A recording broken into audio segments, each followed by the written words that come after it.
This is your daily Facts Matter update, and I'm your host, Roman from the Epoch Times. And now, let's continue our discussion on the topic of election integrity, which is, of course, more and more important now than ever before, given the fact that the midterms are coming up so soon. And so today, let's begin our discussion over in the state of Georgia, whose state election board has just authorized an official investigation into the ballot trafficking that took place in the year 2020. Now, this investigation was actually opened as a result of this complaint letter right here, which was sent to Georgia's Secretary of State. And it was written by an organization called True the Vote. This is the election integrity organization conducting all of this research. And in this letter, they laid out what they discovered took place in the Atlanta, Georgia metropolitan area. Here's how this letter begins, quote, "Following a detailed account of coordinated efforts to collect and deposit ballots in drop boxes across Metro Atlanta, True the Vote obtained publicly available surveillance video, as well as commercially available cell phone data, which revealed concerning patterns of behavior consistent with the reports made to our organization." Now, just to pause here for a super quick moment. As they alluded to in that opening sentence, True the Vote was able to figure out what was happening in Atlanta using three primary methods. First of all, they were able to actually interview a ballot mule, meaning someone who was trafficking ballots for money. Secondly, they used trillions of unique cell phone ping signals to retrace the steps of the ballot harvesters. And then thirdly, they reviewed over 4 million minutes of surveillance footage in order to see what was actually happening at the ballot drop boxes during the time that the cell phones were saying people were going there. And so let's go through what they found using each of these three methods, starting with the person that they were actually able to interview. Here's what True the Vote wrote in the letter, quote, "Acting upon information provided to us, True the Vote's contracted team of researchers and investigators spoke with several individuals regarding personal knowledge, methods, and organizations involved in ballot trafficking in Georgia. One such individual, hereinafter referred to as John Doe, admitted to personally participating and provided specific information about the ballot trafficking process. This information was provided under agreement of anonymity." Now, I just want to pause here for another quick moment. There's a footnote in this letter explaining why the identity of this particular individual was redacted. And it's because they wanted to, for one, protect the individual's safety, as well as to make sure that he feels comfortable speaking about committing a crime, something that he wouldn't likely do if his identity was publicly available. Regardless, let's dive into what John Doe was saying actually took place during the year 2020. Here's what he said, quote, "John Doe described a network of non-governmental organizations, otherwise known as NGOs, that work together to facilitate a ballot trafficking scheme in Georgia. John Doe claimed to have been one of many individuals paid to collect and deliver absentee ballots during the early voting periods of the November 2020 general election and the January 2021 runoff election. While acknowledging that others might view his actions as inappropriate, John Doe did not seem to understand the unlawful nature of this conduct, nor that it might constitute organized criminal activity. John Doe's perception was that he had been hired to do a job, and it was appropriate to be paid for the services rendered." However, I do want to point out that what John Doe is describing in this testimony here is in fact illegal under Georgia state law. That's because according to HB 316 in the state of Georgia, a voter can either personally mail a ballot for him or herself, or it can be delivered by an immediate family member, someone like a dad, a daughter, or mother, etc. Meaning that this practice of ballot harvesting is completely illegal within the state of Georgia. But it doesn't look like that actually stopped the individuals from doing it anyway. Here's how the testimony continues, quote, "John Doe's assignment included collecting ballots both from voters in targeted neighborhoods and from NGOs that had their own ballot collection processes, delivering those ballots to other NGOs, picking up designated ballot bundles from the same group of NGOs, and depositing ballots into drop boxes spanning 6 counties in the metro Atlanta area. Each Dropbox delivery would typically include between 5 to 20 ballots. John Doe described a payment validation process which involved taking cell phone pictures of the Dropbox where ballots were deposited. Participants were compensated, typically at a rate of $10 per ballot. John Doe stated that he had been paid directly by one of these NGOs. What is being described here is an illegal ballot harvesting scheme. It appears that these NGOs in the Atlanta area, they were soliciting as well as harvesting ballots, and then they were paying ballot mules $10 a pop in order to get them delivered into a box. Now, you might be looking at this testimony and you might say, hold on, Roman, that's pretty damning, but how do we know that it's actually true? Well, the election watchdog group, they took this testimony and they used it as their basis for the second method of research. What they did was that they purchased commercially available cell phone ping data, which is also known as geospatial mobile device information. And as we mentioned in yesterday's episode, this cell phone data, it allows researchers to follow the footsteps of individual cell phone users throughout time. It's fairly accurate, and using this method, you can fairly effectively retrace a person's whole life, where they work, where they live, where they shop, where they eat, and so on. And that is exactly what True the Vote did here in Atlanta. And here's what they said they found. Quote, after reviewing this data, True the Vote was able to confirm certain patterns of activity around absentee ballot drop boxes as initially reported by John Doe. During the runoff election period, in 6 counties in and around Atlanta, 552,987 cell phones came within a narrowly defined distance of ballot drop boxes during our study period. However, 242 unique devices made repeat trips to drop boxes, averaging 23 trips each.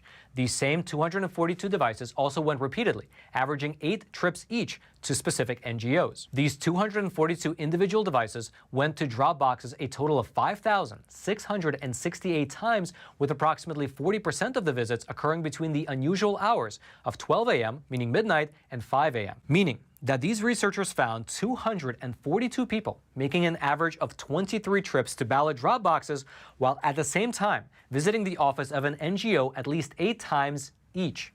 Then, and this is where all their research really begins to come together, True the Vote subpoenaed the video surveillance footage of these drop boxes.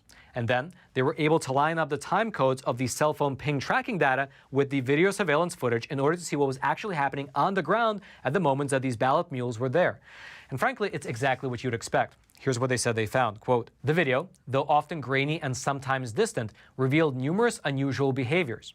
Individuals were observed attempting to deposit multiple ballots into the drop box. Sometimes the person was attempting to deposit so many ballots that they were unable to fit them all in, and the video shows ballots falling to the ground. Additionally, in our cursory review of surveillance video, it was confirmed that individuals made repeat visits to drop boxes. Cars were observed with out-of-state license plates, including rental cars, identifiable because of the sticker seal rental car companies affixed to the driver's side door. This in itself is not necessarily problematic. However, it is notable because these out-of-state and rental cars were driven by individuals who are also in our target study group of 242 devices. Consistent with John Doe's report regarding the proof necessary to receive payment, individuals were observed taking cell phone photos, not of themselves, but of their ballot deposits or of the drop box after the ballots had been deposited. Then, the researchers go on to say that a very curious phenomenon began to occur on December the 23rd. Here's what they wrote, quote, curiously, a change in behavior seemed to occur on or around December 23, 2020, the day after Arizona authorities announced that fingerprints on absentee ballot envelopes helped uncover an illegal ballot harvesting scheme in that state. After that announcement, individuals depositing ballots into drop boxes in Georgia are seen wearing blue surgical gloves. They often put them on just before picking up their stack of ballots and remove them as they exit the drop box area. You know that something is totally above board when people are wearing surgical gloves in order to hide their fingerprints. What? Hello? Hey Roman, it's me. Yeah, I wanted to let you know about the sponsor of today's episode, which is an awesome company called AMAC, which stands for the Association of Mature American Citizens. They are quite literally one of the fastest growing conservative organizations in America, especially for those who are over the age of 50. Although frankly, you can be any age to join AMAC. And their membership benefits include 3 different things. The first one is the money-saving benefits, because they give you a ton of discounts on things like restaurants, vitamins, oil changes, all types of stuff. You can check out their website for the full list of benefits. It's pretty exhaustive. The second benefit is that they give you a subscription to their bi-monthly magazine. It's called the AMAC magazine, and it's awesome. It has cutting-edge news as well as really, really crisp analysis. And then the third benefit that a lot of members say is their favorite benefit is that AMAC fights for you, for your values on Capitol Hill. Because as they say, there is currently a socialist storm brewing in this country, and AMAC is one of the largest organizations fighting back against it. And so if you care about the future of this country, consider joining the 2 million patriots who are already members of AMAC. Just head on over to amac.us/factsmatter. That's amac.us/factsmatter and join today. As they say, the memberships are great, but the cause is even greater. I'll also throw a link to AMAC down in the description box below. And now let's head on back to the studio. Regardless, it's also worth noting that even though Georgia state law requires that all Dropbox locations must be under 100% video surveillance footage, well, when True the Vote actually requested the footage, here's what it says, quote, county officials were only able to produce an estimated 20% of the surveillance video requested in the counties of Fulton, DeKalb, Cobb, and Gwinnett. However, 20% of the footage still amounted to about 4 million minutes of video, which was enough for these researchers to figure out what was happening. And so what appears to have taken place, at least according to this evidence, is a large-scale ballot trafficking scheme wherein 242 people made 5,668 different trips to drop boxes, and they were likely paid $10 per ballot to do so. And based on the video footage, which shows ballot mules dropping off so many ballots that they sometimes can't even fit them all in, well, it might be the case that this scheme was responsible for potentially tens of thousands of votes, at least within the Atlanta metropolitan area. And then furthermore, given the fact that no one has been held accountable, well, there is no reason to assume that this type of scheme won't happen again in the future. Which brings us right back to the investigation, which was just approved by Georgia's State Elections Board.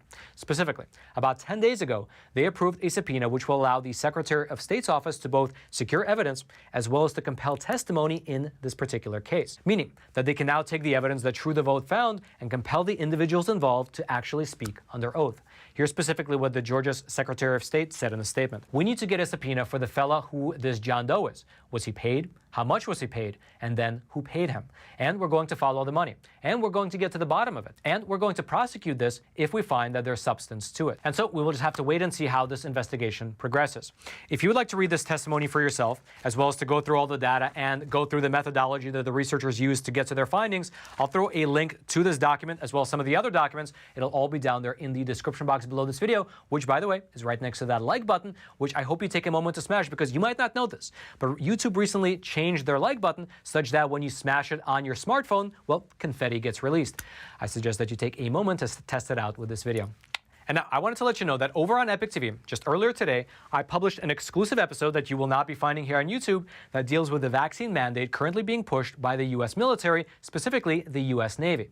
And in that case, there were two relatively big developments. One is that a federal judge broadened the religious accommodation protection such that it no longer only covers about 35 U.S. Navy SEALs, but in fact, it covers about 4,000 members of the U.S. Navy who are seeking for religious accommodation from the vaccine mandate. However, there was a recent setback at the level of the U.S. Supreme Court. And so in order to unpack what's really happening, in order to get to the bottom of what's happening in this case, I took the opportunity to speak with Mr. Mike Berry, who is the lawyer representing the actual U.S. Navy SEALs who are filing the suit against the U.S. government. And we discussed what's happening in this case, what the future of the vaccine mandate within the U.S. military can look like, as well as what the implications are for the broader public at large. When the court issued an injunction back in January, it only extended to those 35 people that were named in the case. But now, with the class-wide certification, what that does is converts it into a class action lawsuit. So this will protect potentially everybody in the Navy who has requested a religious accommodation from the military vaccine mandate. And I think this is part of the reason why.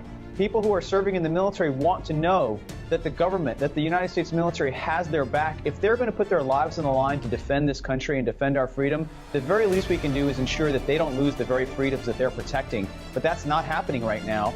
We have to have that in a free country if we're going to continue to be the nation that we've always known as the United States. They're using it as a way of punishing them, which is unconstitutional and it's illegal. When you serve in the military, you give up some of your freedom, some of your autonomy. You don't give up your religious freedom. If you want to check out that exclusive episode, I'll throw a link to it. It'll be right there at the very top of the description box. I hope you check it out because, frankly, what we discussed has implications well into the future for this country. Again, that link will be right there at the very top of the description box. Hope you check it out. And then until next time, I'm your host, Roman from the Epic Times. Stay informed and stay free.